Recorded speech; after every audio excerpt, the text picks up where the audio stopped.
Saudara-saudari, marilah kita mendengarkan renungan dengan judul Belas Kasihan Bukan Persembahan, yang berdasarkan pada Injil Matius bab 12 ayat 7b dan 8. Yang kau kehendaki ialah belas kasihan dan bukan persembahan. Tentu kamu tidak menghukum orang yang tidak bersalah, karena Anak Manusia adalah Tuhan atas hari Sabat. Dalam nama Bapa dan Putra dan Roh Kudus. Amin. Saudara-saudari terkasih dalam nama Tuhan Yesus Kristus. Salah satu tema atau topik yang menarik perhatian ketika terjadi konflik antara Tuhan Yesus dan orang-orang Farisi adalah persoalan penghayatan dan penerapan hukum Sabat. Mereka berusaha menemukan cara untuk menjerat Yesus yang dalam pandangan mereka telah menodai hari Sabat. Pengertian umum tentang Sabat adalah berhenti atau beristirahat dari berbagai aktivitas, atau juga dimaksudkan berhenti untuk selanjutnya memuji Allah. Pandangan tentang hari Sabat bahkan sebelum Musa memiliki dua motif, yaitu segi manusiawi, bahwa manusia perlu beristirahat, terutama manusia yang berstatus budak, juga segi sebagai usaha untuk meniru Allah yang istirahat sehabis mengerjakan penciptaan. Memelihara hari Sabat juga memiliki makna kesetiaan kepada Allah. Fakta yang ada dalam kehidupan masyarakat Yahudi, peraturan-peraturan pelaksanaan diperinci sedemikian rupa untuk menguduskan hari Sabat. Salah satu yang menarik tentang penerapan hukum Sabat dapat kita temukan pada Injil hari ini. Saudara-saudari terkasih, kita baca dalam perikop hari ini. Pada hari Sabat, Yesus berjalan di ladang gandum. Karena lapar, murid-muridnya memetik bulir gandum dan memakannya. Melihat itu, berkatalah orang-orang Farisi kepadanya, "Lihatlah, murid-muridmu berbuat sesuatu yang tidak diperbolehkan pada hari Sabat." Konflik tentang hari Sabat tampak dalam pernyataan orang-orang Farisi.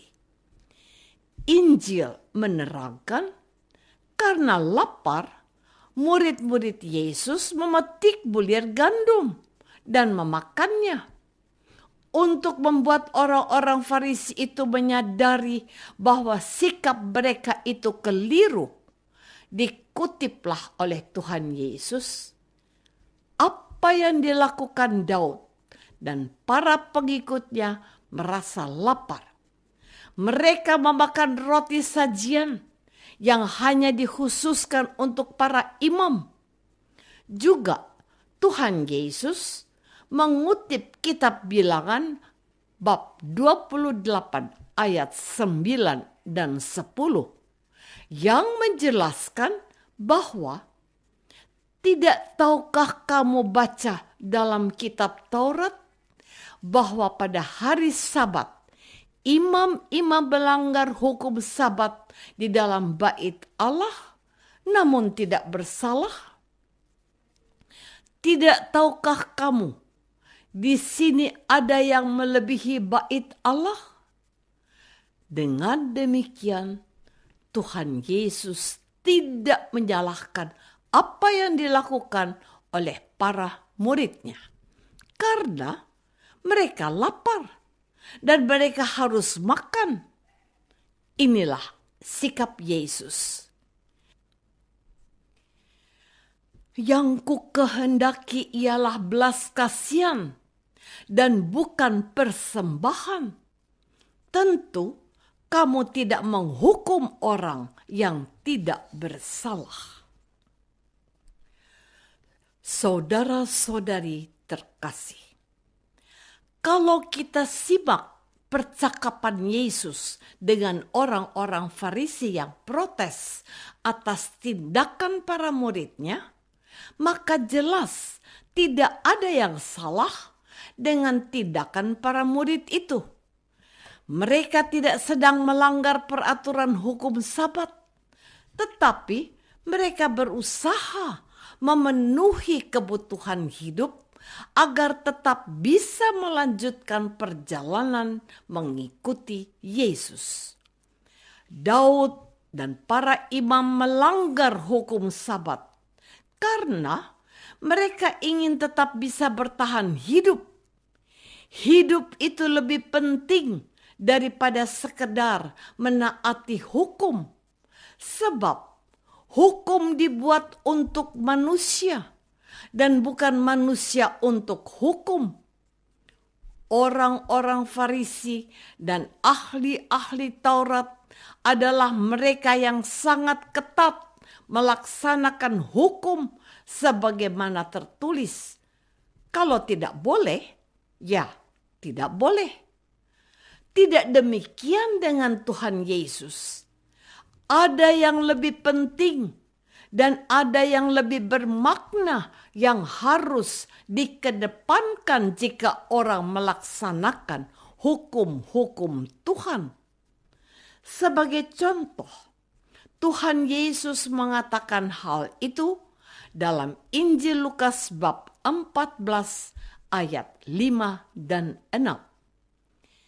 Siapakah di antara kamu yang tidak menarik keluar anaknya atau lembunya kalau terperosok ke dalam sebuah sumur, meskipun pada hari Sabat? Mereka tidak sanggup membantahnya, karena mereka pasti akan menyelamatkan anaknya atau bahkan lembunya, sekalipun menurut peraturan atau hukum Sabat hal itu tidak diperbolehkan. Saudara-saudari terkasih, Bapak Adam Malik, mungkin beliau tidak memiliki pendidikan formal yang mentereng, namun pemikiran-pemikiran beliau sering tidak seperti lazimnya pandangan banyak orang. Salah satunya, hukum itu diadakan untuk dilanggar. Bagaimana pendapatmu? Bukankah itu juga pernyataan Santo Paulus yang mengatakan bahwa orang Yahudi mengenal dosa karena hukum Taurat?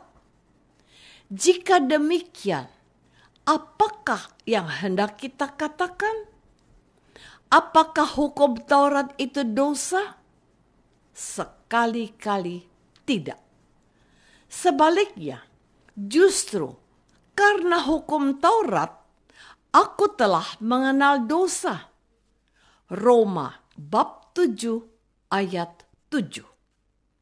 Dengan demikian, saya mau memastikan kepada kita bahwa hukum Sabat itu memang baik untuk membantu orang menghargai hak-hak orang untuk menikmati istirahat, juga untuk memberi kesempatan orang memuji dan memuliakan Allah. Namun, janganlah aturan itu dihayati secara legalistik dan kaku, sehingga tidak memberi ruang untuk pelaksanaan kehendak Allah yang mengasihi dan mengutamakan kehidupan.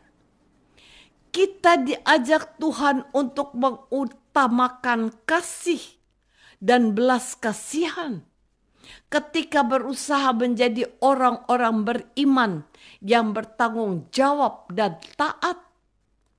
Yang ku kehendaki ialah belas kasihan dan bukan persembahan. Tentu kamu tidak menghukum orang yang tidak bersalah. Kita harus bijak ketika menaati hukum. Apakah aku sudah menaati hukum Tuhan dengan setia dan mengasihi kehidupan? Marilah kita berdoa. Bapa yang Maha Kasih, hari ini kami diajarkan oleh Sang Guru kehidupan, yaitu Tuhan Yesus, untuk menjadi pribadi yang taat pada hukum. Namun, kami harus mengutamakan kasih dan belas kasihan pada saat pelaksanaannya. Bantulah kami untuk menaati perintah-perintah-Mu, terutama agar kami mengasihi kehidupan yang layak. Demi Kristus pengantara kami. Amin. Semoga kita semua selalu dinaungi dan dibimbing oleh berkat Allah yang Maha Kuasa, Bapa dan Putra dan Roh Kudus. Amin.